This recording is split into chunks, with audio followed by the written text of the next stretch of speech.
Welcome to the, what is this? The Suvlaco Hungaro Turbinado Ring? Suzuka. Suzuki. Welcome to Kawasaki Ring. I am very attractive, and with me, as always, the man known from Montevideo to Montenegro as the bad boy of easy listening radio, Magas. Ooh, I like that one. That might be your best introduction yet, actually. Very flattering. Well, it wasn't meant to be. But, we are here for the Suzuka 90-minute race here as part of the ESR monthly Enduro series. These happen once a month, as the name would suggest, and is the longest race on the calendar. So we'll be 90 minutes here with 2 mandatory pit stops where you have to take tires. Fuel is optional, but recommended. If you don't know what the ACC pit stop system is, it's a minimum 30-second pit. You might as well take on gas. If you ain't got gas, get you some gas. Indeed. I'm going to turn down my headset just slightly here because it was very loud. And not much else to add here. We got some new faces in the grid. Alistair Leckie is here, or Alasdair. It's got a D in it instead of a T. I'm a little bit confused by it. I think it's pronounced pretty similarly. Mm-hmm. Everyone else, I think, is a returnee from the first round of the series. Oh, wait. Douglas DeGroat in his return.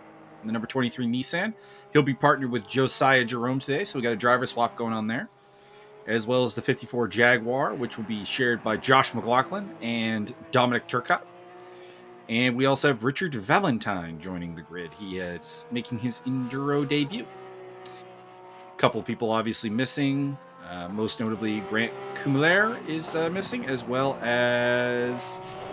Actually, I guess he's really the only super notable one, to be honest, because I think everyone else that is missing also missed the first race. So, not really anything new. Are you saying that people are intentionally not showing up for this? People sometimes can't show up to the races, obviously. John Spriggs on your screen right now in the gold and black.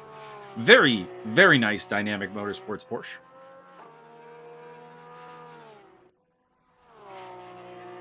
Currently in 8th place. William Murrah currently holding pole from Albert Arjona. And, oh wait, that has changed. AJF moves into 2nd place in the Audi. Defeating the Catalan hit squad of Albert Arjona and Xavi Castaño Muniz. We'll see what Spriggs can do here. He, along with Leckie, are the only 2 people who can still post a lap time. Looks like Leckie is not too far behind him, actually, just entering Sector 3. So Spriggs coming into the Casio Triangle chicane. I still don't really get the triangle part of that chicane, but whatever. Into the last turn and heading to the start-finish straight. Can he better his time? The answer is no. Still ninth. Maybe. Still ninth. See what Leckie can do in the background. There is Alistair Leckie, and he takes pole at the last second by less than 1/10 of a second ahead of William Murrah in the Mad Panda Mercedes with Mike Stopbill coming into 3rd place. AJF will start from 4th. Arjona and Muniz on the row 3. Kenny Edmonds on row 4. Magas and Spriggs on row 5. Leibel and Rahastik on row 6. Nelson and Grote.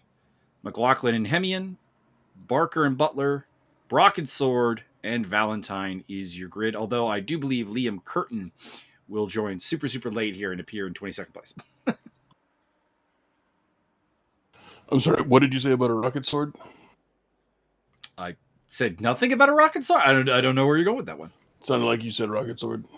I mean, there is a guy with the last name Sword, Logan Sword. All right.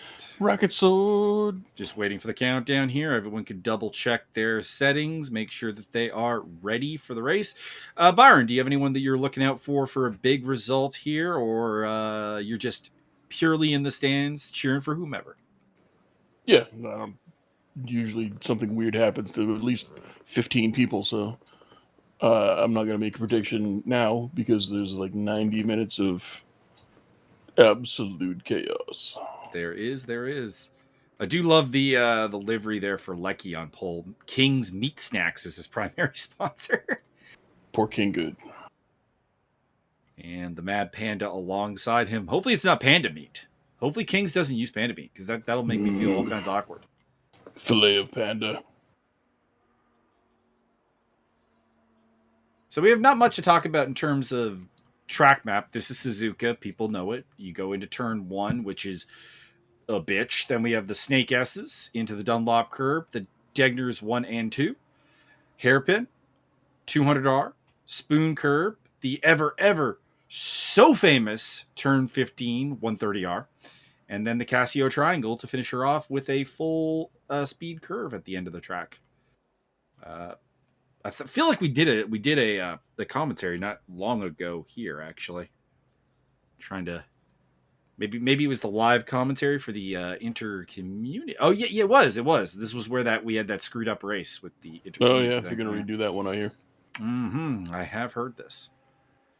So that would be why Suzuka seems so familiar to my commentary brain. Obviously, I raced here, so it feels very familiar to my racer brain. As we get into the chopper cam.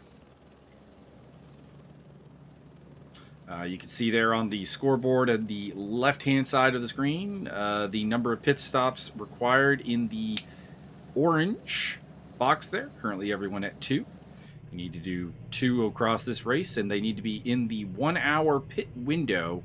So the pit window will open up 15 minutes into the race and close with 15 minutes to go. The drivers are all in the car now and are getting ready to start off here, and there we go. Mike Stockmill getting a little bit slow off the ground there in 4th place, or 3rd place, pardon me.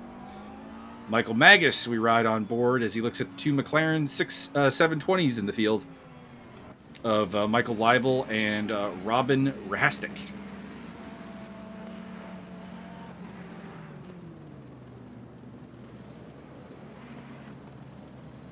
Kind of really wish we had done the open formation lap for this one instead of the widget, actually. It just looks a lot smoother when doing commentary not to have that widget there, because the widget demands that you maintain a certain speed and also stay within a green zone on it, which can lead to a lot of stop, go on the way up to the line. You stick your right tire in, you stick your right tire out, you do the hokey pokey, and then you end up in the wall. And you widget yourself out. Here we go. A little bit of wiggling there from William Murrah. I'm not sure how advisable that is right before the start of the race, because the green flag could drop at any second now. Row 3 is falling a little bit back, and we are off. Riding with Albert Arjona into turn 1. Alistair Leckie and William Murrah side by side, who will come out in front. It is the Aston Martin of Leckie who has the lead for the time being. A. Jeff has gotten a jump on Mike Stockmill for 3rd place. Further back, we have Dave Nelson going side by side with Douglas DeGroat. That is not for 9th place, despite what the display is showing there. We'll be a little bit out of order in terms of the data on the screen until we hit the first timing line, which will be shortly after the Dunlop curb, I do believe, which we're coming up to now. So we got some Mercedes in the field today, a lot of Aston Martins, couple Audis, Porsches, of course. We've got McLarens. We have got a Jaguar. I feel like the Jaguar really is what you should be cheering for. A couple Bentleys and yeah. The Jaguar. They have the very powerful jaws. They will definitely crack open your crankcase. Indeed. Side by side, A. Jeff with that is Sean Kenny, I do believe. So A. Jeff has made a mistake and fallen back behind Mike Stockmill as well as the Catalan Hit Squad. I'm sorry, how many Jeff? A. Jeff. Just a single Jeff? Just a single Jeff. I really need to get him to come up with a false first name for that. Like, I don't know, Andreas Jeff or... Aloysius. Yeah, whatever. I mean, have fun with it. Go nuts. It's not his real name, so, it could be whatever Aloysius Jeffrington the 14th.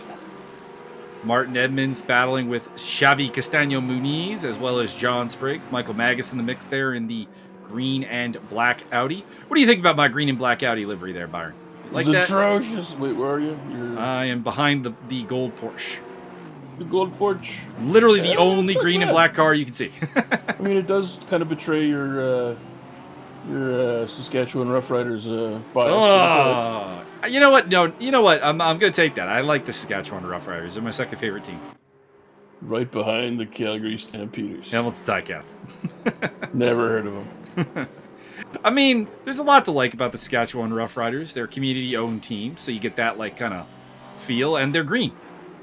Oh, so they're just the Green Bay Packers of even further north. I see how this is. More or less, to be honest. The grain heads instead of the cheese heads. Or wait, no, they do the watermelon head thing. So there you go, the melon heads. Oh, nice. Cheese heads. Well, at least they've got something healthy and delicious to eat. So it is Lecky leading from Stop Mill, Murrah, Arjona, Kenny, Jeff, Castano Muniz, Edmonds, Spriggs, and Magas. That's your top 10. Magas is leading the silver category. Richard Valentine is leading the bronze category, despite starting in dead last place. So that's nice. Good run for him early on. At least change it to like a Hefe. A Hefe. Okay. He is, of course, lives in Germany, but has said that he is not German. So he's Austrian. I mean, I have no idea. So there you go. In the comments below, your suspicions of what Jeff's actual heritage is. Go ahead. Jet tricks on you. He's Balinese. Could be. I mean, like I said, he hasn't said, or he has not told me, anyways. I kind of, for some reason, have the opinion maybe Middle Eastern heritage, but I could be wrong. So it could be Aziz Hefe. That is pretty well the truth.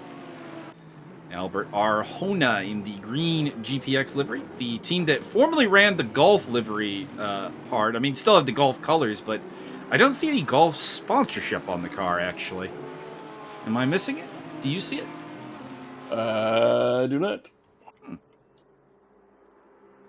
So I wonder if they've lost the golf sponsorship and just have kept the colors, which, I mean, it's good colors. So, you know, I ain't going to hate on it.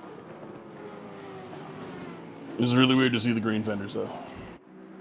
It's a little bit weirder, yeah. Xavi has orange fenders in the other car. They're running the GPX team colors, although no teams in this series, of course. This is a all single, well, teams, but the teams are driver swap teams like DeGroat and Jerome and McLaughlin and Turcotte. Still don't know why Turcotte and McLaughlin are doing the dual thing. They're both present for the entire race. I get why Josiah is doing a swap. He can't make it for the beginning of the race, so, you know, have your teammate race the start of the race and then hop in at the end. Still, I think you should have to race the race 3 times if that's going to be a game plan. We do have an Aston Martin 1-2 at the moment with Lecky and Stopmill. By the way, Mike Stopmill not bringing a joke car for a change, so everyone get ready. He won at Bathurst with the Honda NSX, which is not a strong car, and now he's here in the Aston Martin Vantage V8. So no Hondas in the field. No Lexuses either, which is disappointing. No BMWs at this moment either. No Daihatsus, no deal. Well, that's not even an option in the game. Actually, you know what? Surprisingly, we have no Lamborghinis in the field, which is actually legitimately surprising because that's a strong car. Watching back at Arjona, looking back at Sean Kenny as well as AJ. Oh! William Murrah in the Matt Pandoff. Getting overtaken by a number of cars there, rejoining ahead of John Spriggs for the time being.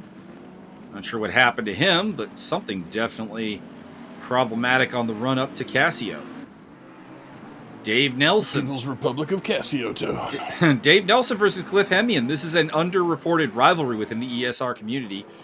They both were top academy drivers and are now in the upper end of the silver category, although not so much today. They're actually battling over 5th place in the silver category behind Magas, Leibel, Butler, and Rahastik.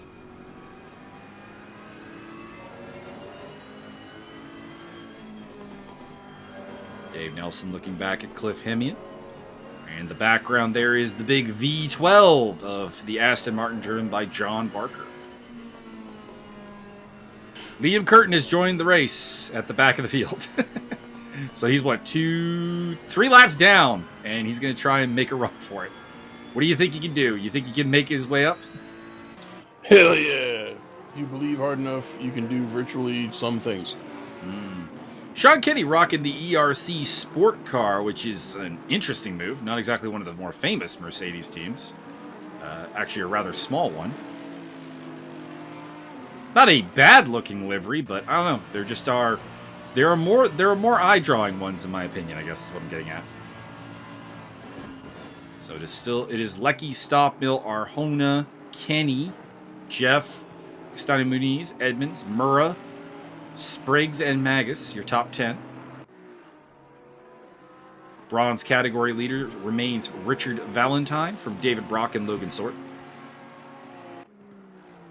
The Razor Company? Oh, that's Wilkinson, sorry. It's Wilkinson, I do believe.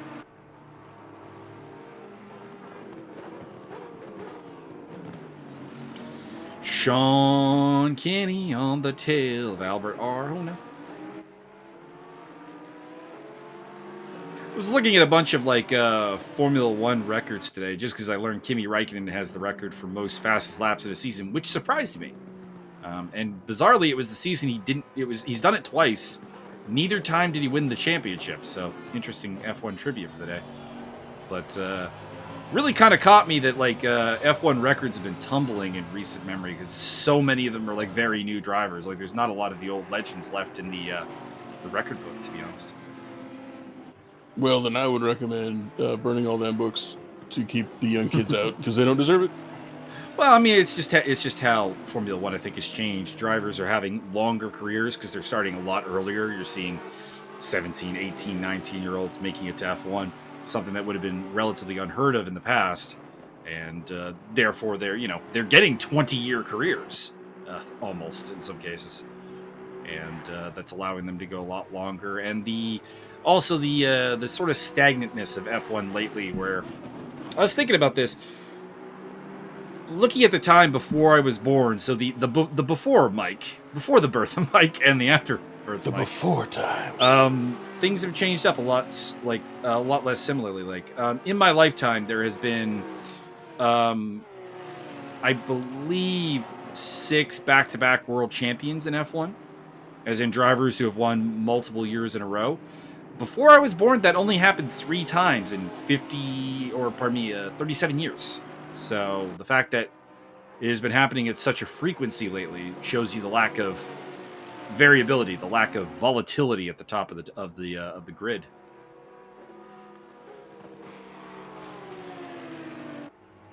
As we continue to watch Sean Kenny try to hunt down Albert Arjona and also try to hold off Mr. Jeff. Yeah. Also in the mix there, you can see Xavi Castano Muniz and Martin Edmonds in the background. William Murr, I'm sure, will be up with these guys before long. We know he's got podium pace in 8th place. And Sean Kenny looking for a run. Defensive move by Arjona into turn 1. And I don't think you can get around the outside of that Porsche in turn 1. The Porsches are not great in a straight line, though. They are rather slow. So it is a good spot to make the run, but I feel like Arjona probably can just cover it up by going defensive.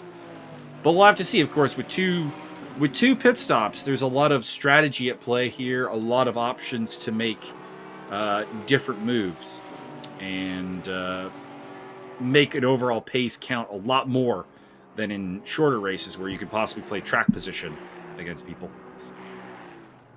Still Lecky leading from Stop, Mill, Arjona, Kenny, Jeff, Castano Muniz, Edmonds, Murrah, Spriggs, Magas. Feels like that top 10 has not changed in actually a while since Murrah had his moment. But I could be mistaken. I have a serious question for you. Sure. Have you been up all night to get Lecky? Nope. That's why he's ahead. He didn't stay up late enough. I know.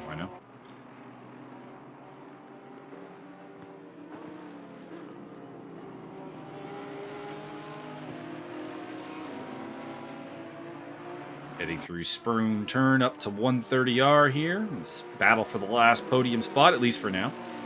We are, of course, less than 1/3 race distance, so plenty of time for everybody.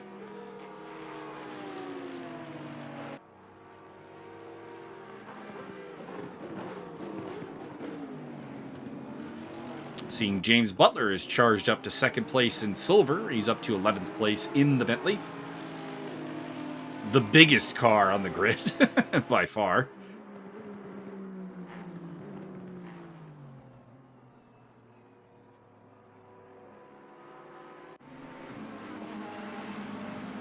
Dave Nelson on the tail of Rahastachuk and Leibel in their McLaren 720s running together.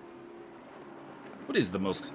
I think the Aston Martin is definitely the most popular brand in the field here today. We got Leckie, Stopmill, Edmonds in the top 10. And then further down in the order, you have the V12 version of John Barker and Liam Curtin. So you got 5 total Aston Martins in a 22 grid. 2 McLarens here today.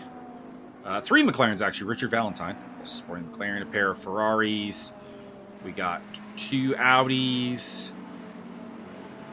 3 Porsches, 1 Nissan, 1 Jaguar. How many Mercedeses? We got just 2 Mercedeses. Really? Oh, 3.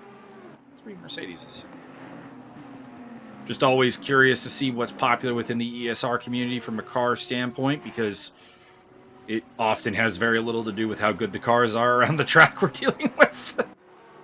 Let's be honest, though. I mean, everybody drive the Reliant Robin if they could. I mean, it would be a popular option. Sean Kenny still looking to make up ground on Arjona. Very, very tight. HF there as well. Xavi in the background. Seems to be they're leaving Martin Edmonds and William Murrah behind a little bit. Specifically Edmonds. Murrah's now 4/10 off. Oh, Kenny looking for him to move into 130R, and Arjona, rather than test the side-by-side through there, kind of cedes the position. And we'll see if he can come back out of Micasio. I don't think so, but that is Sean Kenny up into 3rd place. Sean Kenny before this race was complaining about how his force feedback was all fucked up, so good to see he's got that fixed a little bit at least. And Cliff Hemian getting very close to the rear of David Nelson. Speaking of which, we're inside the Bentley here. Always wonders how many drivers find the right-hand side drive somewhat off-putting. I did it first. You can drive the car enough to get past it, but it does make me wonder why the Bentley has been a rather popular car. I do like some of their liveries, a lot of green ones, which is always nice. But this one is the Century livery, the gold and black. As the pit window is now open. And do you listen to Ahead by a Century whenever you drive with that one? No, I wouldn't drive with that one. Why not? Because there are green options. Well, yeah, I guess that's an option. You know me and green. If there's a green car, I'm probably going to hop on it. And that's why you'll never win, because you don't race Gulf Oil. To be honest, I mean, I'd drive a Gulf Oil car. The Gulf Oil Audi looks very, very nice. Paul Riccobeni just took it before I could. Well, there you go. You got ninja. And probably wouldn't drive the Gulf Oil Porsches, let's be real, but that's not about Gulf Oil. That's about my long-standing hatred of the Porsche. I don't know about hatred is necessarily the right word. I've explained this a number of times. I just think the Porsche is a very difficult to drive car, and it's kind of an overhyped one because of the mystique surrounding it. I think the best way I have to put it is R.C. Guerin, when we were debating what was the popularity of the Porsche in ACC chat there a while ago, basically put it simply, the Porsche would be the anime main character car if you had like an anime of German race cars. The villains would be the Mercedes and BMWs, and the hero would be in the Porsche trying to take down the evil empire. Makes sense to me.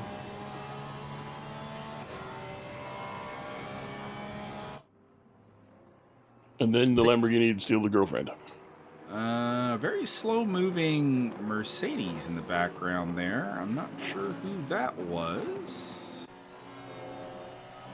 Maybe might have been Logan Sword getting out of the way. You know what's throwing me off is Logan Sword has a different. I just did the stewarding for this particular event today with Marshal Jack Hunvickson. And I think Logan initially loaded in with the wrong car, the wrong livery, and then left and came back. The problem is that the replays we're using still was using the wrong livery that he loaded in with. So that surprised me. Josh McLaughlin in the pit lane. So he is the first man to head down the pits willingly. Liam Curtin technically was in there for a while. Speaking of Jack, it's too bad his MMA simulated character ain't going to survive. Oh, have you picked him as your opponent? Yeah, I wrote it down and everything with words. Oh, okay. I had not checked it. I thought you were going to challenge Karsten. No. Okay. No. I'll let my brother get his revenge if that's on the cards. I mean, that probably won't be on the cards because I mean, it would require Karsten pick. Well, actually, I mean, in fairness, Karsten should pick Gerald because he did win. Exactly. I think you would want that, but I think I'm going to disallow that. Oh, come on. No, I think your brother's got to face someone else and see if he can get. If he meets up with Karsten later in the tournament, then you got the great redemption story. But fine, whatever. Right now it's so you're gonna go after Jack. That should be a good fight. Yeah. I think that could be interesting. I'll show the new guy around. Show him to the hospital. He might actually have the strength in the sim to actually meet you in the clinch and actually do well, which could be intriguing. But his character is insane as mine. It's pretty. It's a different kind of insane, I would say. That's fair. But it's very close. Michael Swedish and therefore cold in the brain area. He's I was explaining his accent in the stewarding videos because he refuses to talk. Although today it's because his mic wasn't working. It's kind of annoying. You have to type everything. Coming out of the pit lane, there's the Jaguar of Josh McLaughlin. Looks like McLaughlin is still at the helm of it, so it looks like Dominic Turcotte is just going to do a single stint at the end of the race. Michael Magas in 9th place at the moment, trying to track down Martin Edmonds. He's gotten past John Spriggs at some point, and now Edmonds is next on his list. Tips Fedora McLaughlin. Admin fight. Does McLaughlin drive the McLaren? Jaguar. You'd think he would drive a McLaren. I mean, Bruce McLaren was Kiwi. Oh, Magus going too deep. Into Detective 2. A little bit of contact with John Spriggs there. And they continue on, but for now, Spriggs has been thwarted. John Barker on the tail of... I assume that is Logan Sword, so that would be a blue flags scenario. Can I see a Marshall There we are. There's the Marshall with the blue flag. Marshall. Anyways, we're explaining Jack's accent on the stewarding video, so if you haven't watched those, you can find the mystery of why he doesn't talk. His accent sounds like a weird crossbreed of Danish, Canadian, American, Greek, and South African, and Scottish, and it is nigh incomprehensible at times.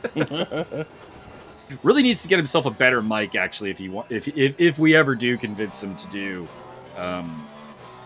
talk. We probably do need a better mic because he's just got a headset mic, which I'm not gonna lie. Sometimes when I'm talking with him on Discord or TeamSpeak, I don't understand what he's saying.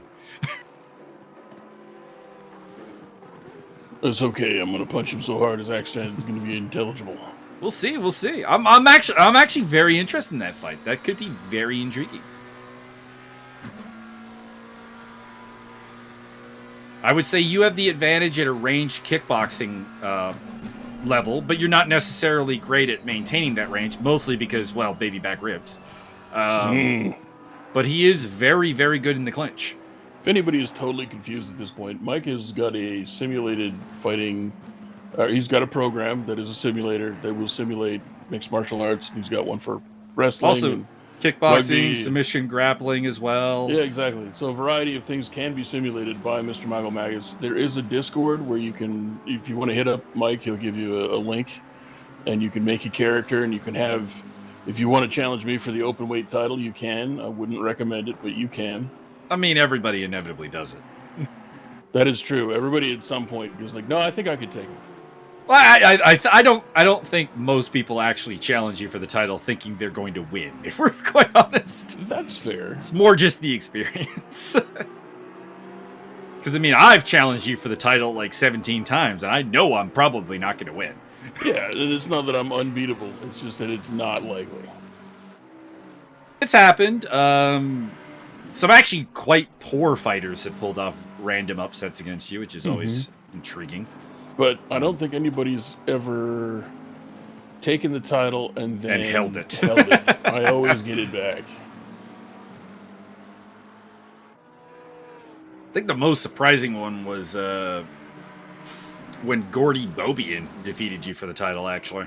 And he's a welterweight. Got very lucky. He got very... the nuts. No, he got very lucky. He cut you under the eye, and the doc stopped the fight.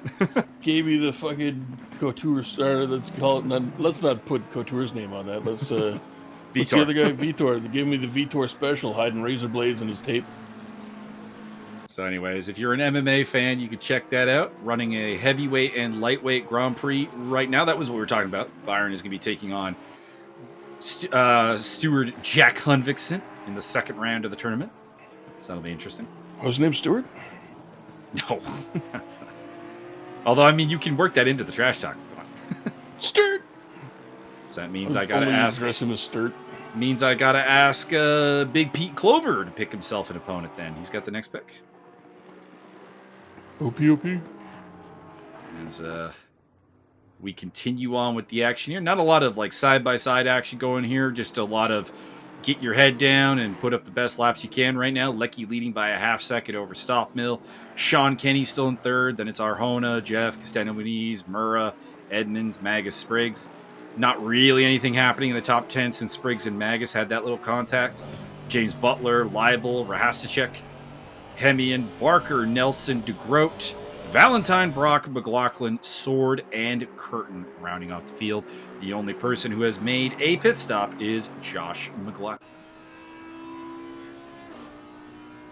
He will have to transfer Dominic Turcotte into the car for the final stage. He's going to be in a really long stint, though, because he pitted, I think, less than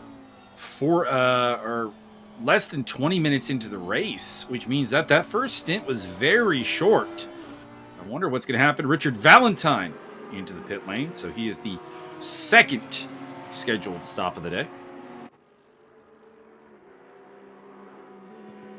As well as Alistair Lecky, the race leader, is in. So Lecky is going a little bit early here on the first stint.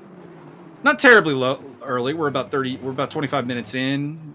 You're looking at probably about 30 on your stint times. So a little bit early. I would have expected maybe in a lap or two there to be a pit rush, but Jeff is also in the pit lane. So we'll be getting some people moving up in the order here. Michael Magas on board, now up into 7th place, although that is pit stop assisted. Still trailing Martin Edmonds.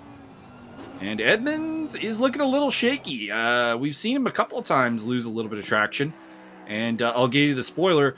Martin Edmonds, you know how in Race Room, Byron, we talk about Martin's inability to preserve tires? Yeah. Yeah, it's not Race Room specific. That seems likely. It's in ACC as well. So, actually, if anybody was going to make an early pit stop, I kind of thought it would be him. But still out there ahead of Magas, Spriggs, James Butler in the background there in the big old Boatley. As they head through Degner 1 and Degner 2. I don't know if it's Degner or Degna. It's spelled Degner, but every time I've watched the race, it's been pronounced Degna. So, It's pronounced Degner?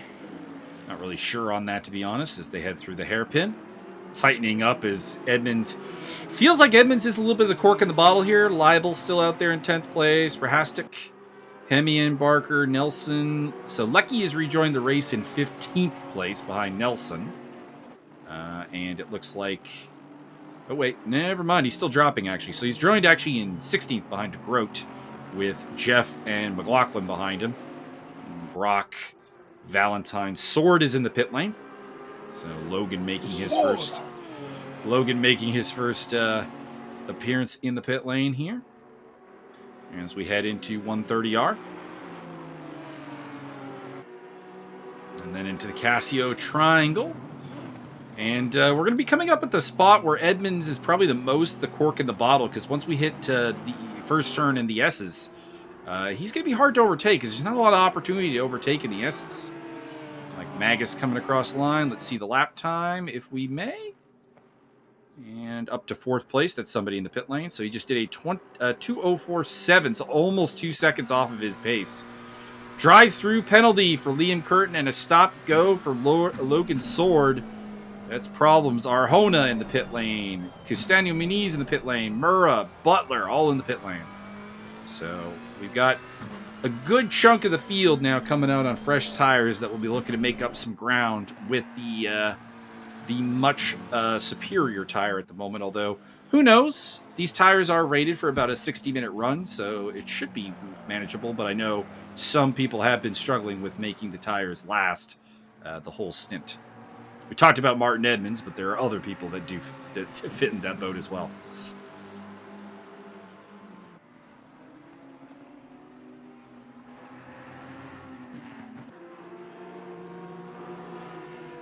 Leibel and Rahasticek, the 2 McLaren 720 drivers, teammates, I do believe. They joined the community at the same time and seem to know each other, so presumably they are kind of happy to run nose to tail for a little bit.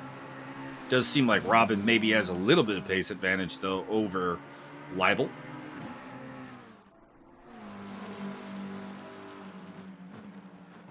And David Brock into the pit lane.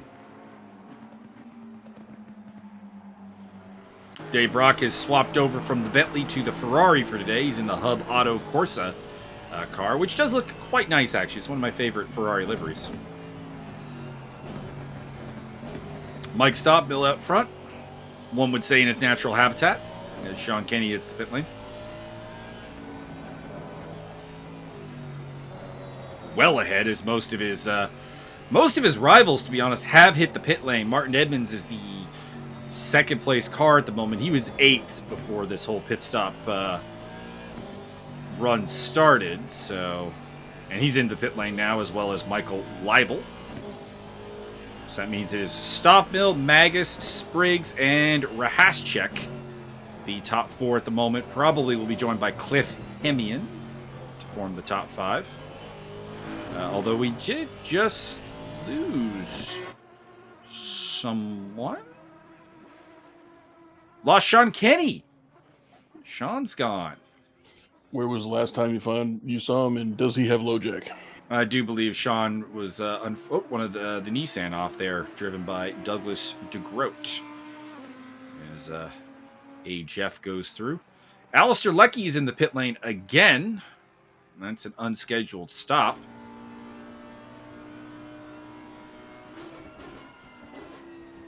He had pitted earlier and is back out there now. It's going to help out Stoppmill with that extra pit stop. John Spriggs chasing Michael Magas for 2nd place. Audi versus Porsche. Classic, not really rivalry, but not the heated rivalry you generally think about because they're owned by the same people. But 2 children fighting for mommy and daddy's love.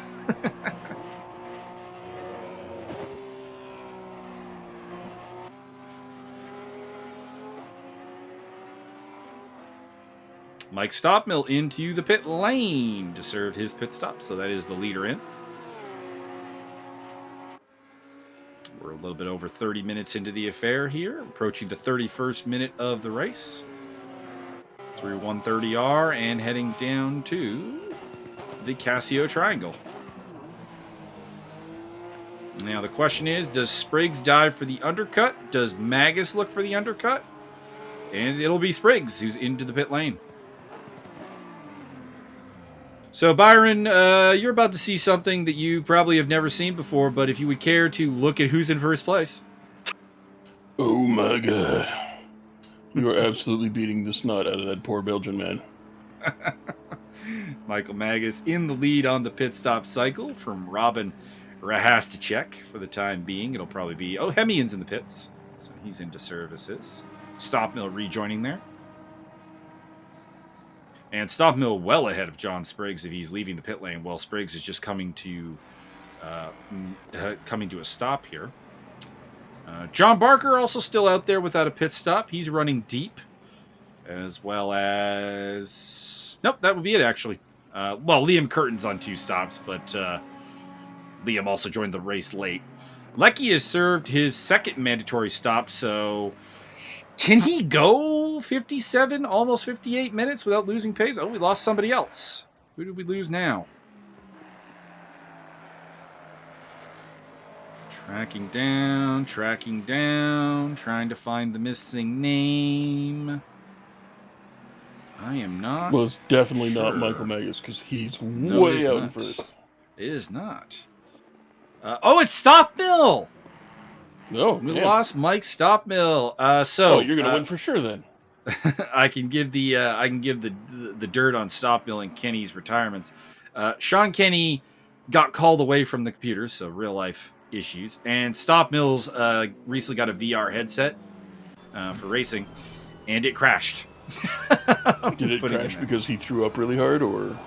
No, he just hasn't figured out the settings yet. You don't need to see to race. I mean, we've all seen Talladega Nights. Richard Valentine's in a really good spot here for the Am Cup. Well, hang on, let's see this past a timing line here, because that is Logan Sword behind him, who's in second place in bronze. And if that is not for position, then he's a full lap ahead.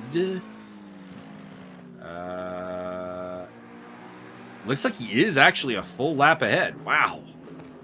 Richard Valentine kicking bronze ass today. Full lap ahead of both David Brock and Logan Sword, it looks like. So it's still Magas as we go on board with Josh McLaughlin and the Emile Frey Jaguar.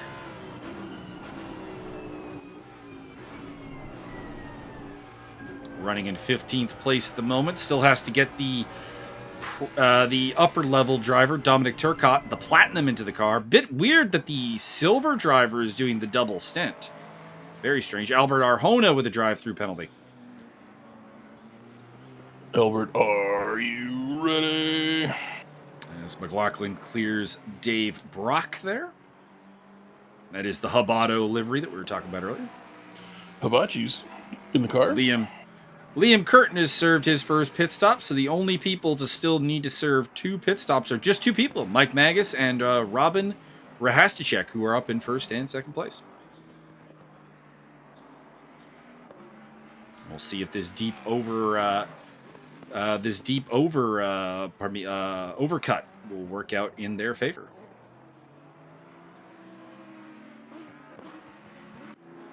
John Barker rejoins the festivities in the V12. John Spriggs currently ahead of James Butler, having a good battle there. They were linked up before the pit stop as well, so that has not changed after each have been in for a fresh set of tires. Now it's a battle for 6th place, though, after the retirements of Kenny and Stopmill, as well as the problems plaguing Lecky. That is the entire podium that has had problems, so suddenly this race is wide open.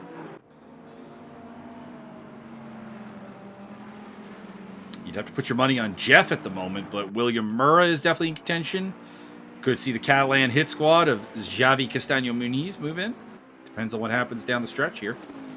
Even these two, John Spriggs and James Butler. Pardon me, this is Cliff Hemme, and he's just running the same livery as Butler. So I briefly was confused. I think you're drunk. I'm not drunk. They're running teammate liveries. What do you want me to do? You're seeing double. You drunk guy. One's the 109, one's the 110. That's the only difference. I'm supposed to be the drunk one. What is this? That is definitely true. You are the professional drunk of the two of us. Wow. I don't get paid to drink. It's a compliment. I mean, you did do beer testing on YouTube for a little bit there. I did, yeah. We didn't really get paid for that, though, because YouTube really doesn't pay money to people. Well, it does, but you have to get viewership that goes above and beyond, and then they sandbag you when you're getting close, so it doesn't matter. Oh, yeah. I think my entire YouTube career, I made $200. And that's over the course of, 8 years. I made a little bit more than that. Oh, boy! Off the track goes Dave Nelson and Cliff Hemme in the wall. What happened there? They got completely screwed over, I think, by Logan Sword must have been moving kind of slowly, and it caused problems for the two guys coming through under blue flags. David Brock off at the side of the road there. Michael Magas has rejoined ahead of Spriggs and James Butler after making his pit stop. He was the last one to serve his first stop of the day, and has rejoined the fight in 4th position. Ahead of Spriggs and Butler. In the background, Martin Edmonds and Michael Leibel getting into a little bit of a scuffle. Oh no, that's Edmonds lapping another Garage 59 Aston Martin. Liam Curtin, I'm guessing. The only one that maybe fits that role. I really gotta get one of them to change their livery, because with the British GT liveries now in the game, there's no need for us to have these repetitive Aston Martin liveries. Liam Curtin getting a little wide there. Fucking Liam. That rat bastard. So we got AJF in the lead, Murrah second, Xavi Castaño Muniz, Mike Magas is in 4th. Then it's John Spriggs, James Butler, Martin Edmonds, Michael Leibel, Robin Rahastashek, and John Barker, your top 10. The interesting wrinkle here is Alistair Leckie does not have to pit again. Now, I'm not saying that that's advisable for him to go that deep on a single set of tires, but he doesn't have to change tires. So in 11th place, he might be the man to bring this home, as we have lost another car from the proceedings. I believe it is Albert Arjona. It's not AJF. No, Jeff is still leading. Yeah, well, yeah. After Leckie, it is Dave Nelson, Cliff Hemian, Josh McLaughlin, Richard Valentine, Logan Sword, David Brock, Liam Curtin, and Josiah Jerome is now in the Nissan, having replaced Douglas DeGroat. I'm not going to lie, every time you say something about going deep, all I can think about is the epic rap battle of history, the Bob Ross versus Pablo Picasso. I go deep. Bob's dropping bombs like it was Guernica. That is one of the very underrated epic rap battles of history, to be honest. I would agree. Very, very good. It's a shame that Violent Bob Ross and the UFC has been such a failure on me. That's fair. It's more that it's not that he's like losing a lot of fights or anything, because the record is fine. It's just that Luis Pena, who is Violent Bob Ross in the UFC, his nickname is. You would think with a nickname like Violent Bob Ross, we'd have like a really interesting fighter that I'd be amped to see fight, and he is just so boring. He is John Fitch with physicality. Well, maybe if we let him use sharpened paintbrushes in the ring. Maybe.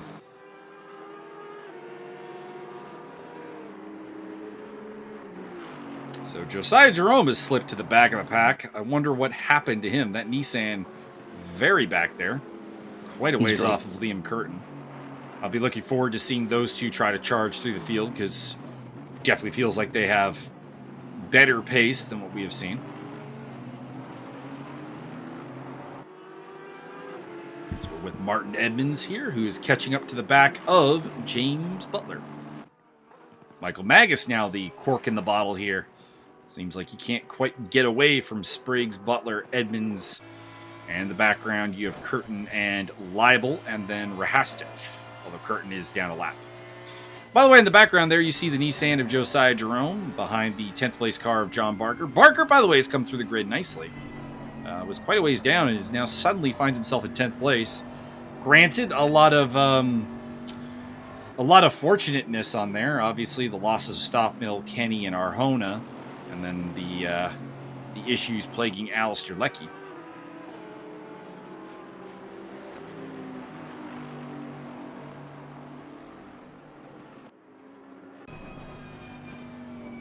And Butler looking back at Martin Edmonds.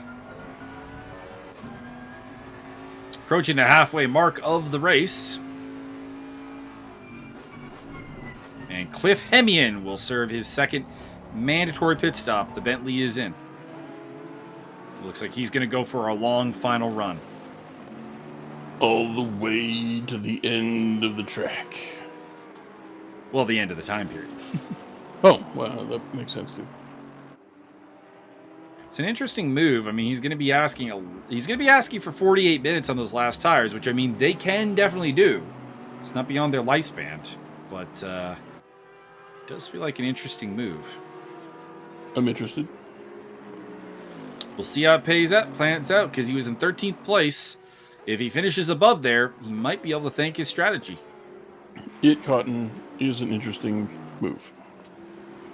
Cotton peed his pants. Wow. All right, so I unlocked a thing on World of Warcraft. Mm-hmm. Just kind of dicking around and found out it was a possibility, only I totally misunderstood what that was. So what I thought was just like, hey, if you do these things, you can have some cool new cosmetics for your character. I'm like, awesome. I have a Minotaur character, but you can put like moose antlers on him and shit. I'm like, whoa, I'm down for that, right? Hell yeah. Mm-hmm. So I do the things, and things happen, and then I find out, oh, no. This is not a cosmetic thing. This is, like, you have to start a whole new character from zero. And I'm not down with that. I do have to say, But back to the cotton thing. You'd be the cotton. You realize that, right? Yeah, I'm the weird asshole, obviously. But I related my sorrows to my friends that do the World of Warcraft, and they're like, "Oh, they've got this race change thing. You can just pay them money, and they'll change your character." Ah. So now I'm intrigued by this. I'm gonna find out how much it costs. See, I don't know if I'd pay for that.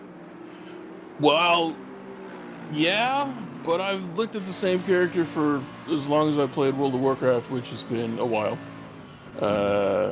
Not consistently or for any, long stretches of time. But I mean, I think the longest I ever played World of Warcraft, one stretch was about 6 months. And every 2 to 5 years, I'll like, man, let's see what's going on in the World of Warcraft, and I'll buy another time card. And then get obsessed with something, mainly fishing quests. But so I think I would just like to have some fucking moose antlers on my goddamn Minotaur. And so, depending on the price, we'll see. Maybe we can get some comments in the thing below. We'll you can vote on whether or not I get moose antlers on my dude. Logan's sword being possibly tracked down by David Brock in the background. It looks like Brock is down a lap, though. And that will keep that from being a thing. Back to James Butler being tracked down by Martin Edmonds after jumping into the pit sequence. We've hit that halfway mark. Thank you, crew chief guy. Oh, Martin going for it in the S's and gets it. That's a big mistake by Butler, and Edmonds suddenly finds himself in 6th place. Aston Martin getting the better of Bentley in the British battle.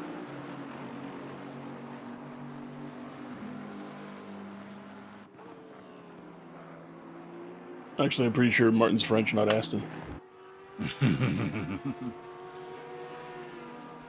Libel in the background there. Also, the guy who maybe really lost out in this whole pit stop sequence appears to have been Robin Rahaschek. Didn't lose any positions, mind you. Still in the same spot, 9th place. But he's just not really in touch with this group that he was in touch with before. So it looks like running deep didn't really work out for him.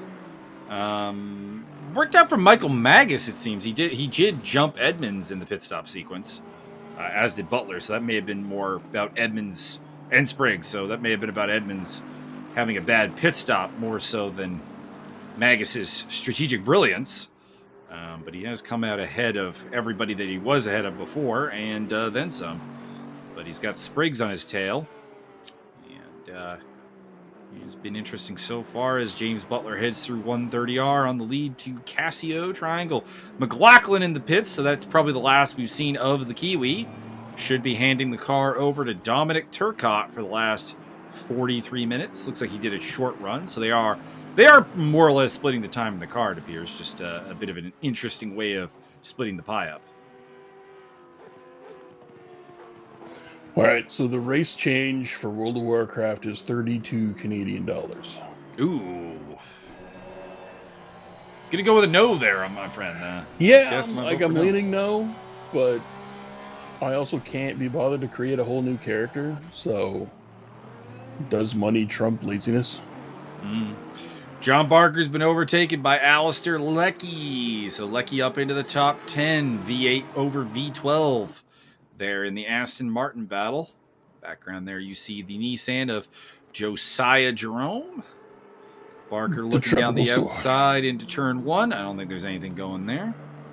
Still waiting to see if McLaughlin swaps out of the car. We're waiting for the name of Dominic Turcotte to appear.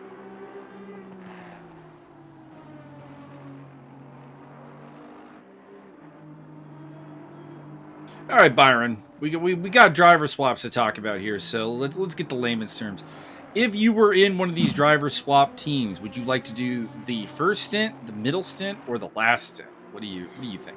I would prefer to do the first one because then it's your problem. And it's your problem, and I get to go home. Yeah, I'm already drinking beer. Oh, it's too bad you're not going to make it. Man, I did my best. I really did. Because if you're in the middle and you do, like, say you come in and you're not in great position, but you do a lot of awesome driving and you get into, like, pretty good or great position, and then you turn it over to somebody and they fuck it all up, that's not what I want.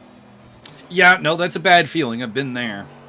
Or if you're the last, if you're the last guy, right, and they turn it over to you and you're not in great position the whole time, you can just drive the whole time, curse them out. True. But then if they're in really good position, the pressure's on. So I just want to be the first guy. Like, yeah, I did my best. You have fun. I'm going to eat some Funyuns. I'm not sure where I'd want to be. I mean, there's downsides to all of them. If you're the first guy, you got to deal with the start, and there's chaos and shit, and, well, survive. Most likely to get destroyed at the beginning. The middle is kind of the unthankful spot. You're just kind of either maintaining the success or trying to turn something out of nothing. People don't necessarily, as Logan's Sword picking up a blue flag here for A. Jeff, who dives down the inside. That was a bit of a weird let through there, I must say. That was getting off the racing line pretty heavily for a spot of the track that honestly a lift probably would have just done it. But pick up Dave Nelson, who is also working his way through some back marker traffic. That is Josiah Jerome. By the way, I have to say, normally when you come up on a blue flag car, you don't have an emotional response to it. Coming up to Josiah Jerome and seeing the blue flag out is just like, oh, feels good. Because it's a feeling that doesn't really happen much. Usually I'm on the other side of that. And Dave Nelson getting through there in the S's on the Nissan. And then if you want one made for boys, they have the nephew San. Should be mentioned, you guys are evil. You took Rochelle's car and didn't offer her a spot in it. She likes the Nissan, and she likes the red one over the blue one. Only 2 Nissan liveries in this entire game. Well, of the newer Nissan. There's a couple of the older 2015 Nissan, but if you want to run the 2018 Nissan, it's either that red modal livery that you see in the background here, or the KCMG white and blue, which does look pretty nice. A couple other people have served their final pit stops, or actually, I kind of hyped that up to be a bunch of people. It's just Richard Valentine, actually, but Richard Valentine, Dominic Turcotte, Cliff Hemian, and Alistair Leckie, good to the finish.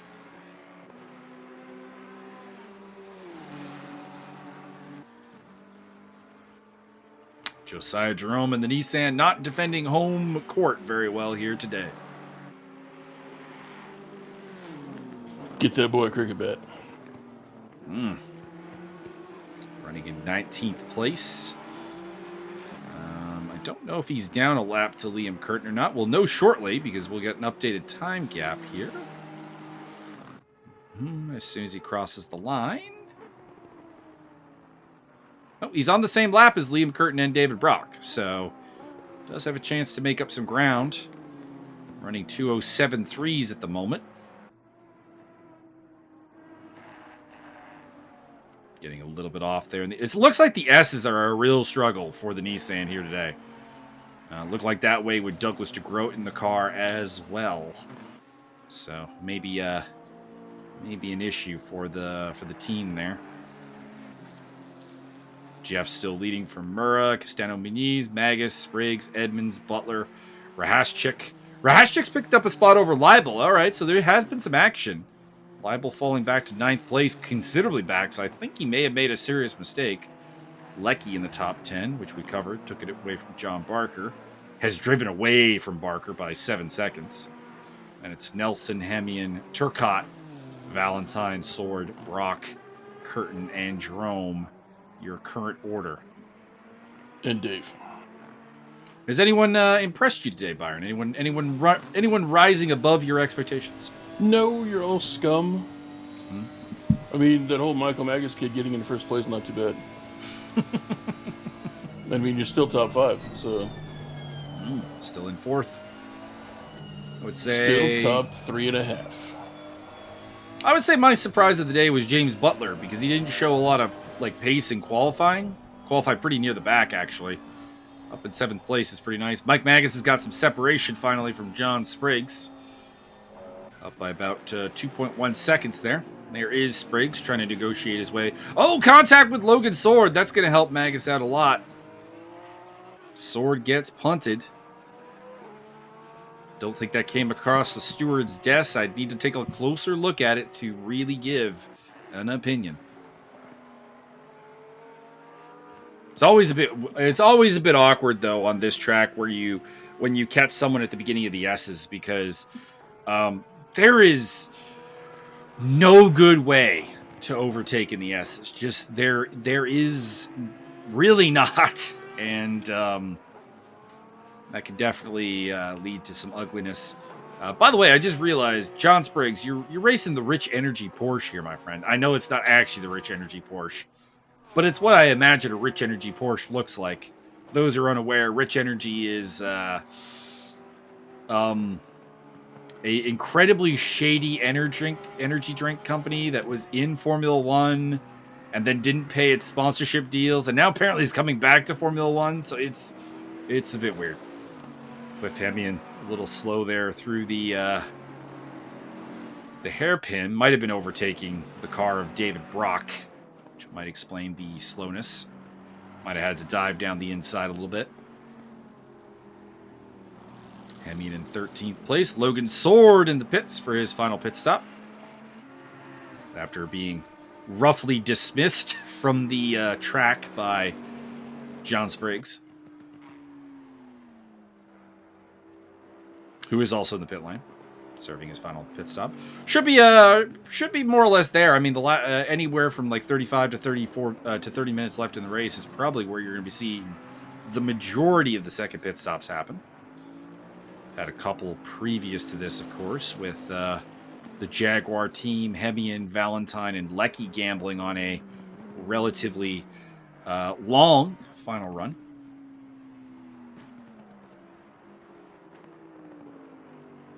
Plenty of cars to come in, although not a ton of interest at the front. Jeff is 13 seconds clear, basically, of William Murrah. So he's feeling pretty confident right now. The big wrench still is Alistair Leckie, who is only 12 seconds behind Michael Leibel, and is probably catching some blue flag traffic there for William Murrah and Xavi Castano Muniz as they make their way around. That is Richard Valentine. My big question is, why a Jeff? Why not the Jeff? It's a good question, Jeff. Could you provide the answer in the comments below? John Spriggs rejoins the race in 12th place and is behind the Jaguar there, so I think that's a lap scenario. That's Dominic Turcotte up ahead.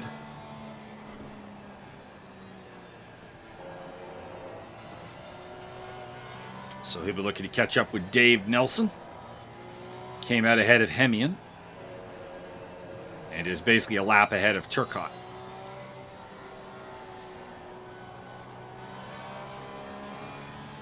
I hate those S's. I really do. The rest of this track I love, but the S's are painful. William Murr in the pit lane. Hallelujah, it's a miracle. Or should we start calling him the Hurricane? Michael Magas now up into third place with Murr in the pit stop as he overtakes.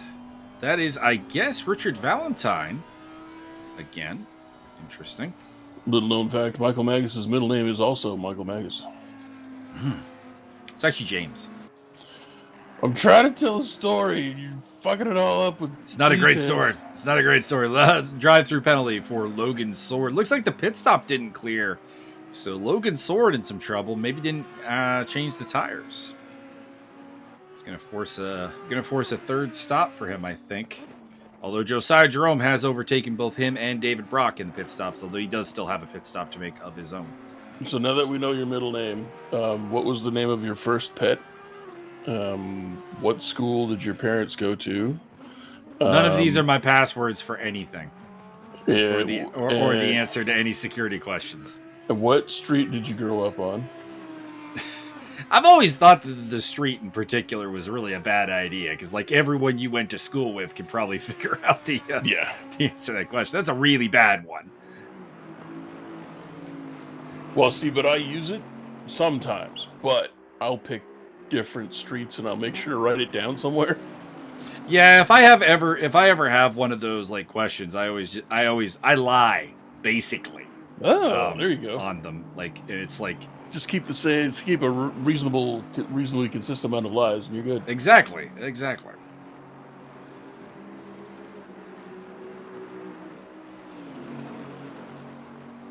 Or well, for me, obviously, I could do like So a secret is that a lot of Serbian stuff does not actually have an English spelling. Like there's no. There's like an accepted spelling for most things, but like for example, I spell my Serbian name, Miodrag, differently than any other Miodrag I've ever met. They go with like Miodrag for some reason. John Spriggs putting a lap there on the Jaguar. Yeah, Pekovic would be the example. Like his name is Miodrag, but he spells it Miodrag. Maybe he's just a drag. So you can kind of make up spellings of names. Like it's like, what city was your dad born in? Good luck guessing this spelling if you fuckers. Tajikistan. That is Logan Sword off the track again. Logan is having a rough day. I'll say that much. Mr. Magus, you're tantalizing us here with this second place kind of position. Now, I have the utmost faith that you're going to actually overtake Mr. Albert Jeff and then throw him right in the wall. But do you want to tantalize the folks? Maybe give them a little hint as to where you might end up in the race? It's a pretty good result. I'm really, really happy with the result. First place it is. Michael Leibel running in fifth place at the moment. Still has a pit stop to serve, though. The danger man, as far as the win is concerned, has to be sixth place Alistair Leckie. He is done. Just doing some mental math here. 16, 13, 29, 32, 56, and then he was 13 seconds back, or 10 seconds back. He's about a minute back. A little over a minute back, and that is probably means he is actually the effective leader of the race. Again, not by much though, and his tires at the end of this race should be in relatively bad shape. So it'll be interesting to see if he can hang on to that as a drive-through. Logan Sword's day just getting worse. He has I think he already had that drive-through, but he has a drive-through and he has to make another pit stop. Ouch. David Brock overtaking him for second in bronze at the moment. Liam Curtin's been in and out for his pit stop. He's good to go for the rest of the race. Xavi Castaño-Muniz has been in and out. He's good. Martin Edmonds. We are still waiting on Josiah Jerome to make a second pit stop. Dave Nelson, John Barker, Michael basically the entire top five, although Robin Rahastchek into the pit lane right now. I do not know why I have such a hard time with his name. I'm sorry, Robin. Well, I mean, you mispronounced your boy Wayne. I did not. I responded that by saying I did not mispronounce it. I literally just thought there was an N in it. Bro, you called him Wanye for like a year. Wrong. Your boy Wanye West. In all seriousness, it's not. I looked at Wayne's name. I knew how to pronounce it. I just kept adding an N for some reason. I don't know why. I'm kind of surprised that Kanye didn't have a kid name it Wayne, but then pronounce it Wanye, and then another one and name it Dwayne, but then you got Dwanye. Makes sense. I think that'd be pretty funny. Makes more sense than the actual names he gave his kids. So there you go. Like North. Yeah.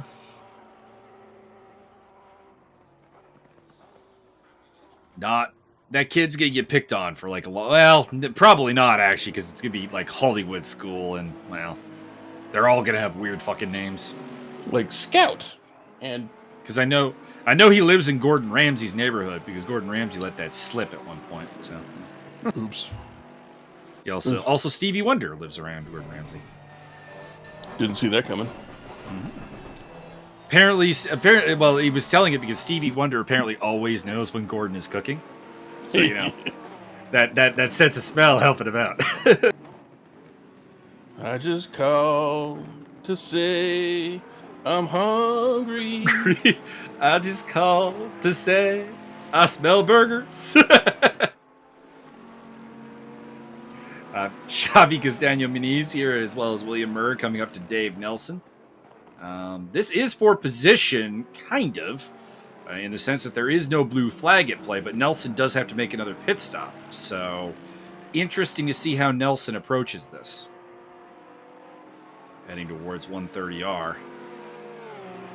Because if Nelson has a rooting interest in anyone up there, he might hold them up a little bit, but I can't really think of who that'd be, because I think of the guys ahead of them, it's really just Lecky these guys are fighting with, as well as, to a degree, A. Jeff. Which Jeff? A. Jeff. Just any Jeff? Just any Jeff. As Dave Nelson goes in the pit lane. That's another way to solve it, heading into the pits with... we're down to the last 25 minutes and change, 26 minutes, more or less.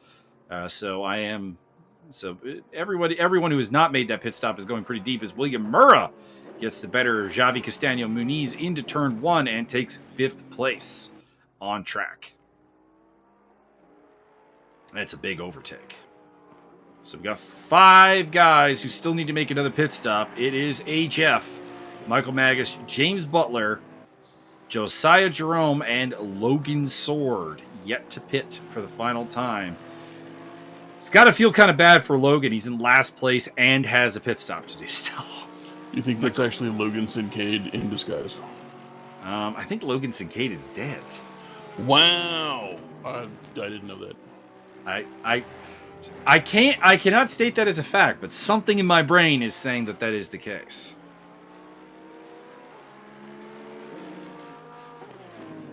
I believe he is the first Ultimate Fighter alumni to pass from this world.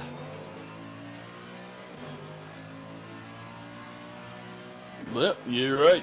To April 7th, 2019. There we go. R.I.P. the Vanilla Gorilla. First man to lose a fight in Ultimate Fighter history, actually, as Michael Magas and James Butler hit the pit lane. No official cause of no cause of death on Wikipedia. Right, just says that he was found dead in his apartment. Drugs. That's possible. He said Kincaid publicly spoke about his struggle with PTSD from military and genetic bipolar disorder. He was a pretty heavy drinker on the Ultimate Fighter, so. I hate to speak ill of the dead, and it's not, it's not even speaking ill of the dead, because, addiction's a hell of a thing. He is dead, so, you've got that going for you. Robin Rahaschek in 9th place at the moment. Catching up to Martin Edmonds. He's got that gap down under 3 seconds to the Aston Martin ahead of him. And Martin probably... Well, Martin would be on relatively new tires at this point, so it's probably in about 10 minutes they're going to fall apart.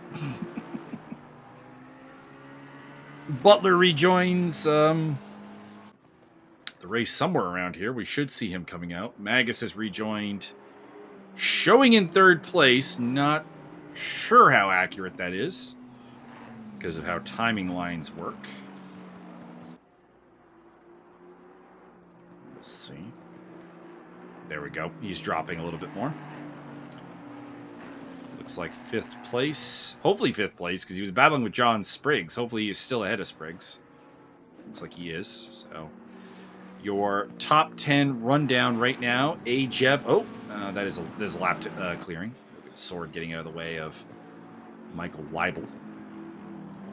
So it is Jeff leading the way, but still has a pit stop to do. Alistair Leckie in 2nd place. William Murrah, Xavi Castano-Muniz, Michael Magas, John Spriggs, Martin Edmonds, James Butler, Robin Rahaschik, Michael Weibel, your top 10, with John Barker, Dave Nelson, Cliff Hemian, Dominic Turcotte, Richard Valentine. Josiah Jerome still needs to pit.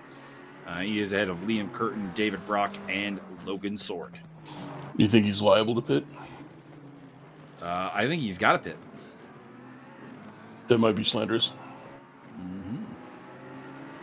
There is Logan Sword in the ACCA ASP Mercedes.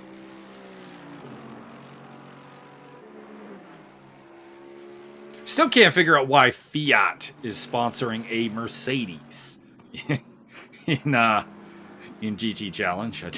I don't follow why that is, but there it is. Alistair Leckie, probably the effective race leader at this point. Would like to see what the gap between him and Jeff is at some point in the future. If it's over a minute, then Leckie may not be in the lead. But anything under a minute probably will put him in the lead after Jeff pits. Josiah Jerome in for his final stop. Nissan in the pit lane. Did you just say insane in the pit lane? I said Nissan in the pit lane, though I do wish I'd said insane in the pit lane. Well, since I said it first, I win. It is yours. It's yours. Insane in the pit lane. Insane in the lane. Where? All right, here we go. This is the big moment here. Jeff in the pit lane, making his pit stop. The final pit stop of the race for him. Logan Sword also in. So these are the last scheduled pit stops of the day. We don't know what the gap was to Leckie, so I'd love it if the camera would go to Leckie right now to see if he is going to take the lead or not. No offense, John Barker, but you're not what I want to see right now. How dare you? Juanito Barcadero is a fine, upstanding young gentleman who has horrible color sense. You will not find a bigger fan of John Barker than I. I mean, John Barker likes my singing. Like, I can't turn that down. but it's not what I want to see right now. So I'm saying. Michael Weibel is catching up with Robin Rahaschek. So the 720s are on a showdown again. They can't get very far apart from each other. Jeff is out of the pits.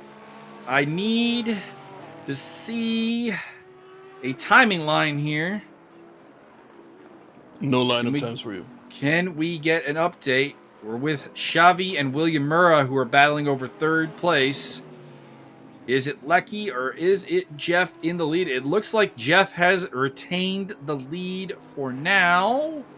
And they must have hit a timing line, so I think we can safely say that Jeff is in the lead. Alistair Leckie 2nd, Murrah 3rd, Muniz 4th, Magas, Spriggs, Edmonds, Butler, Rahaschek, and Weibel rounding off your top 10. Who's throwing the cross check? Throw the cross check to Rahaschek in front of the net to the goal to damn it. No, I wanted a Czech hockey player to do the score bit. Oh. Havlek. There we go. There you go. It's kind of weird. I know that like the Ek is a really common Czech Republic last name to end with. It's like Czech with the Serbians and off with the Russians.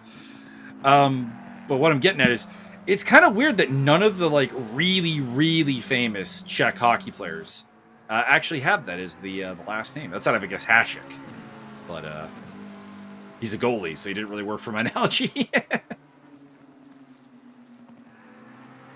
Somebody is off the track there, causing a yellow flag. Not sure who that is. So Jensen Team Rocket versus the... I don't know what team that livery that Libel's running is, actually. So, entirely sure. But they are battling over third place in silver. So that is a silver podium up for grabs. Behind Michael Magas and James Butler, there is the other 720, Richard Valentine. And that is the race leader. No, it is not. Lecky's in the lead. So in that whole pit stop shovel, I think Lecky is in the lead. Now the question is, with 17 minutes to go here, about 18 minutes to go, you got Jeff on very fresh tires. He can push really, really hard right now. Can he make up 6.3 seconds? And he's going to have to do it in about 9 laps, because they're probably only looking at about 9 more laps to go here today. Maybe 10. So that's going to be a tough ask. If they drive faster, then both problems are solved and you get more laps. Well, the problem is the laps are more on Lecky's control right now. He's in the lead. As David Brock getting out of the way there of some lapped traffic. David Brock's livery is completely covered in dirt. It's been a rough day for that Ferrari as Mura and Xavi Muniz continue their battle over third place as they make their way through. That would be Cliff Hemian in the Bentley, dropping down a lap. So it looks like at this point, Nelson down have definitely fallen down a lap. So John Barker might be on the lead lap. Not sure, honestly. There is John Barker. Who is that in behind him? That is... Can't make it out on the wing. That is Aston Martin St. Gallen. No, I'm looking at the car behind. I think it's Dave Nelson, so he is down a lap. It's only spoiler. There is a car back there. There is no car. There is only spoiler. Actually, I saw my dad's Lancer today. The new car he got. It's got a ridiculous spoiler on it. And he's like, yeah, I know it looks terrible. I'm like, I didn't know that you needed a penis extension. It's not a penis extension. The spoiler is a ball holder. That too. And also drive-through meal tray. That's true. Sit on the hood. John Barker under pressure from Dave Nelson. See, now this is the time I want John Barker on the screen, when he's fighting with someone. That's when we want it. So Barker in 11th place, looking to hold off the Ferrari. Aston Martin v Ferrari. Which, I mean, was in the Ford v Ferrari, because, of course, Carroll Shelby was driving an Aston Martin at the start of the movie when they won the 24-hour Le Mans. Which everybody knows means in French, 24-hour of the Mans. Very wide run there from John Barker, and it looks like Nelson will be able to get a run on him into 130R, but that V12 has a lot of power, and it can bail you out. It just bailed out John Barker there. Not sure when these two pitted relative to each other, so I'm not sure who's on the fresher tires right now. If I had to guess, I think it might be Nelson. But we'll see. Into Casio Triangle. And heading towards the start-finish straight. The gap between Jeff and Lecky is closing. It's down 2 seconds over the last 3 minutes. So he is coming. He's going to have a shot. But catching and overtaking here at Suzuka are two different things. As you can see, Dave Nelson is finding out, as well as James Butler, who is all over the back end of Martin Edmonds, who probably does not have a lot in the way of tires remaining.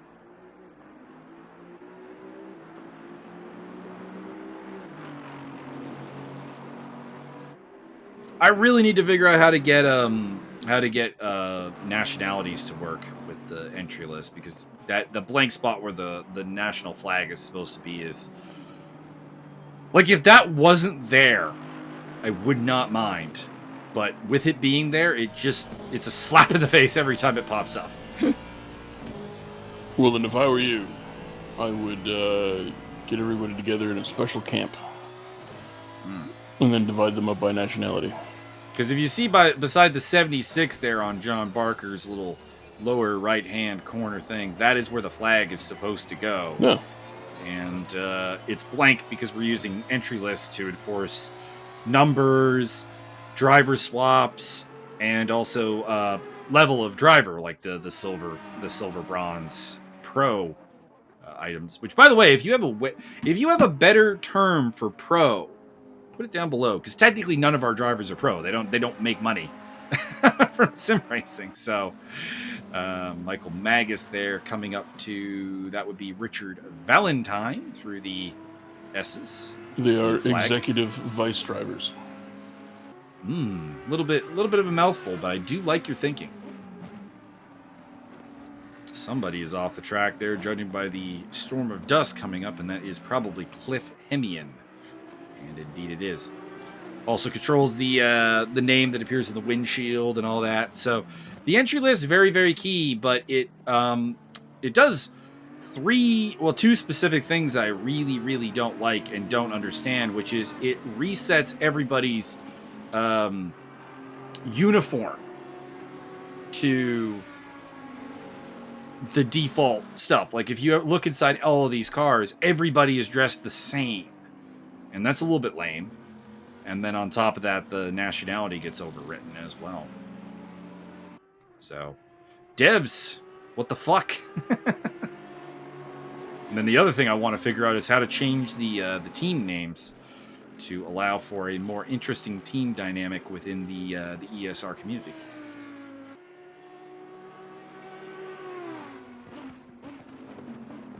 Magas in 5th place, about close to 9 seconds behind Xavi, well ahead of John Spriggs. So as much as Mike Magas probably enjoys the camera time right now, camera guy, can we go look at one of the battles going on? Was this about Xavier? Oh, Xavi's having a fantastic fight with William Murren. I'd like to see it. But hey, John Barker versus Dave Nelson, I'll take.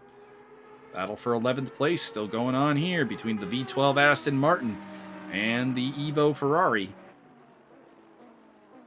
Into Spoon Curve we go.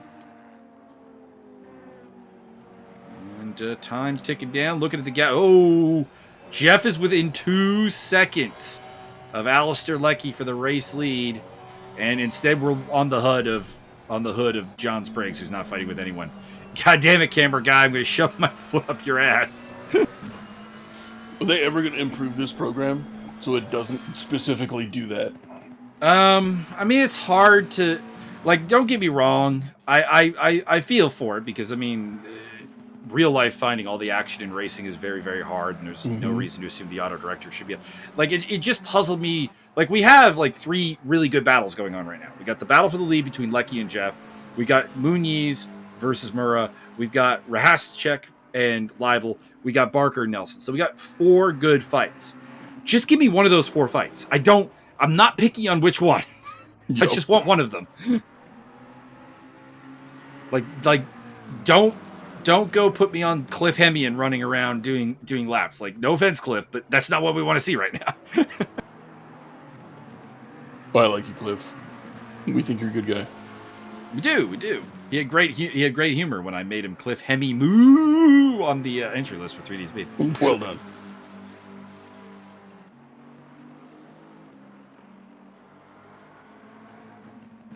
So I'm perfectly happy if we stick with Robin versus Leibel. It's not the battle I would choose, but it is a good battle that is going on right now. It's been going on all race, and they are actually the 2 closest cars on the track because there's only 4 tenths separating the 2.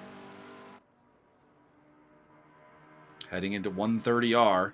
I am keeping an eye on that Jeff versus Leckie gap, which is under a second now. Jeff is pouring the pressure on. I'm a little surprised that Rahascek is having such a problem with Leibel because he was one of the last pit stoppers, so he's got some of the freshest tires out here. And the fact that he is not able to pull away from the other McLaren is a bit weird. It is now under a half second for the race lead between Jeff and Leckie. There we go. All right, camera guy, now you're talking my language. We got the lead battle here between Alistair Leckie and a Jeff. Audi versus Aston Martin for all the glory here at the 90 minutes of Suzuka. Which Jeff? A Jeff. Oh my goodness. The non-mumbling Jeff. There you go. Hey. And not Jeff Whitworth after his despicable display at 3D. Bruh. Alistair Leckie leading the way. He's had a weird time. He had a very short second run. Those tires are not at their peak right now. And HF is looking to exploit that on the run here down to the last 7 3/4 minutes of this race. So probably 4 more laps to get past the King's Meat Snack Aston Martin of Alistair Leckie, who is making a hell of a debut here with ESR, his first race, and he is leading down to the nitty-gritty. William Murrah also fighting for that podium spot against Xavi Castaño-Muniz. They are tied up in a nice little fight as well. Not hating this at all. We got a battle going on for 9th between Rahashchik and Leibel, and then this one here between Nelson and Barker for 11th place. Looking further down, I'm not really seeing anything else.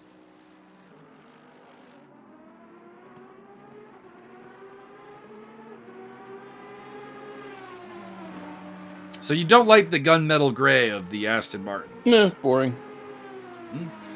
I agree. You know what? In defense of the Aston Martin crews, though, there's not a lot of liveries for that car. Like for the longest time, that car was just. So you want to drive the Aston Martin? Here you go. I don't like this livery. Well, too bad. Give me the spray can. I'll fix it. There are certain cars in ACC that just don't have a lot of variety. We talked about the Nissan earlier having just 2 different liveries. Aston Martin's in that same kind of boat. Lexus is in that boat as well. There's just not a lot of options. Although I will say John's racing the V12, which means he could have done like the nice yellow Vertonghen Motorsports car. That's the one I would have picked. But he failed me on that regard.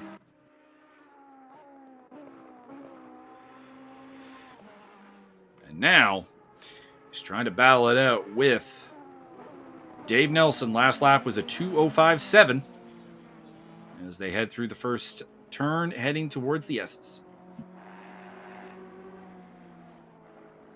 They've got a car up ahead of them. I suspect that is probably blue flag traffic, as we don't have a gap between Barker and the next car up, which is Leibel. I'll have one shortly here. As they approach the timing line to mark the end of Sector 1. A little bit of dust getting kicked up there by somebody going wide. HF has dropped back to 6/10 behind the race leader. And in fact, Barker, 40 seconds behind Leibel. So that is not Leibel or catching. That is a lapped car, and I believe it is David Brock in the Hub Auto Ferrari.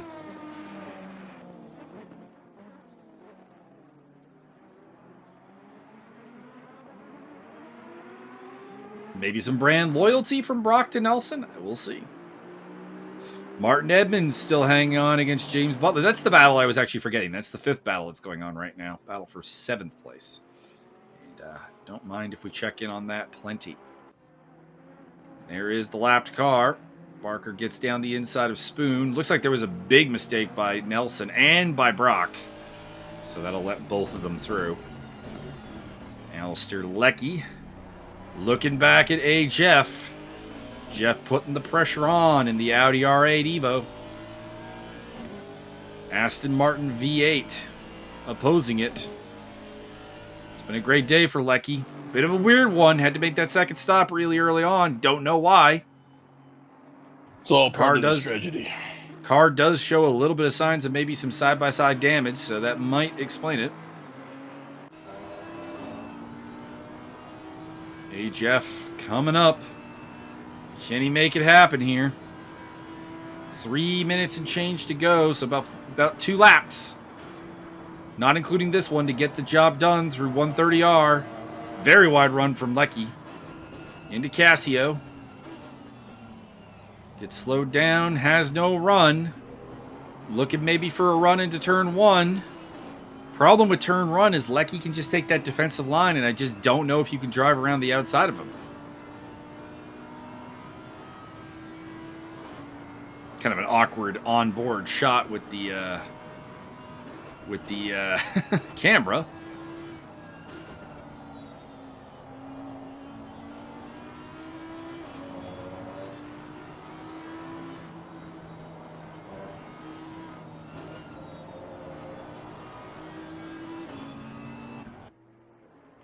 we pick up Dominic Turcotte. See, like, this is the problem. Turcotte is not really racing anybody. Why are we looking at him right now?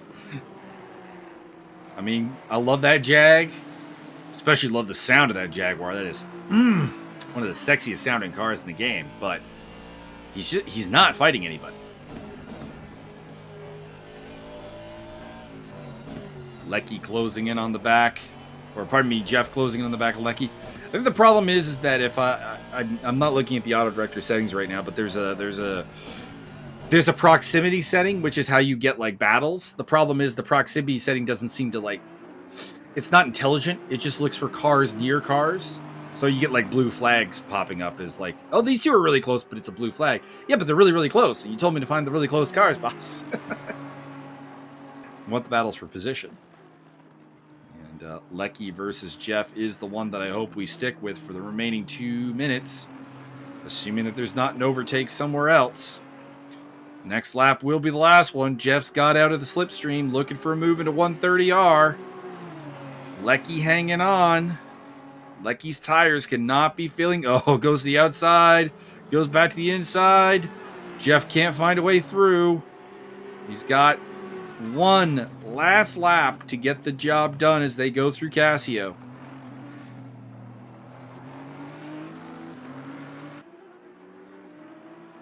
Butler's still a half second back. Castano Muniz's assault on the podium seems to have come to a little bit of an end. It's about a second off there. Nelson is 2/10 off, so Nelson very close. So we pick up Butler versus Edmonds, battle for 7th place. This is another case of like one car with tires off. That being said, I just don't know if that Bentley has any strengths to really take advantage of it around this particular circuit.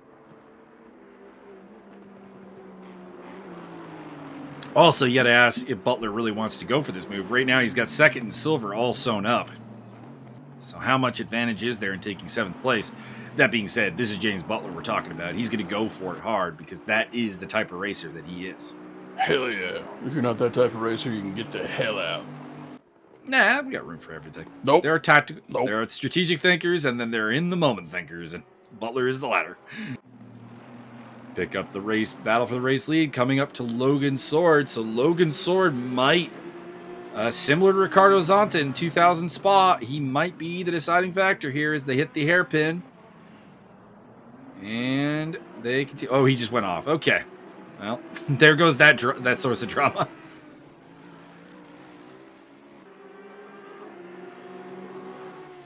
All right. Jeff. Alistair Lecky through Spoon. So Jeff's got 2 chances. He can try to make a very bold move through 130R, or he can wait and hope that he can get the job done at Casio. That will be his last chance.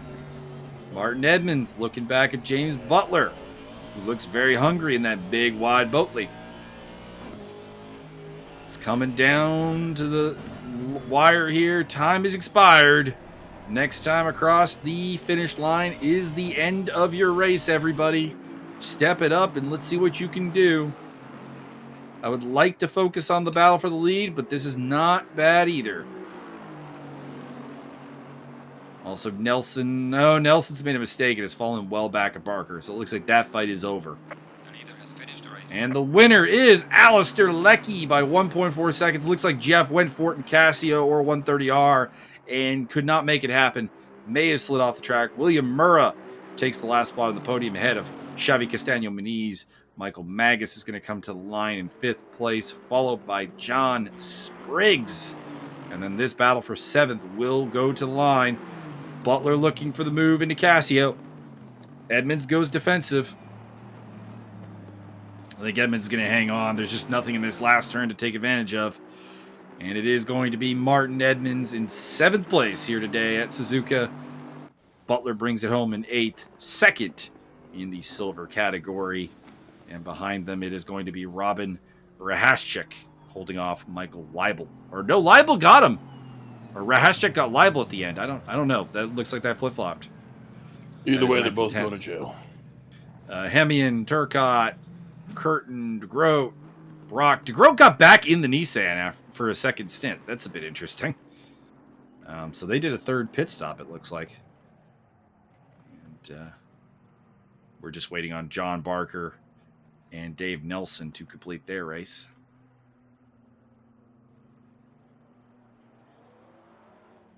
And then There they are. John Barker holding it out on Casio into the final corner, and he's got the win. The smoke, or not the win, but 11th place. Probably feels like a win to him, actually, after that battle. It was really, really tough.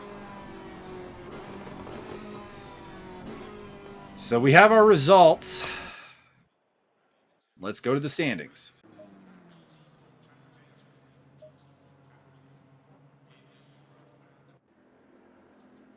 Oh, pardon me. I actually have not applied the scoring to the standings yet. So oh my god. We don't. Wait, hey, we get to do it live. Oh my god, we're gonna be here for another 3 hours while he does math. Fill some time here. Fill some time. I gotta can't. There's already too much time. Ladies and gentlemen, I would like to apologize. You're gonna be here for 2.5 hours of Mike just feverishly working spreadsheets. And I have to click one button in Race App. Sure. But then you got to go install Race App, and then you got to sign into Race App, and then you got to, it's a whole mess. No, I just have to sign into Steam, which unfortunately takes a while. You're not signed into Steam? How do you even live? I'm signed into the app. I got to sign into the website. What was that notification sound? That was Steam sending a confirmation code to say, "Is this you logging in?" Wow.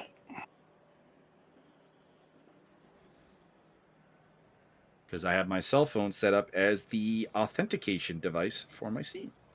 Nerd.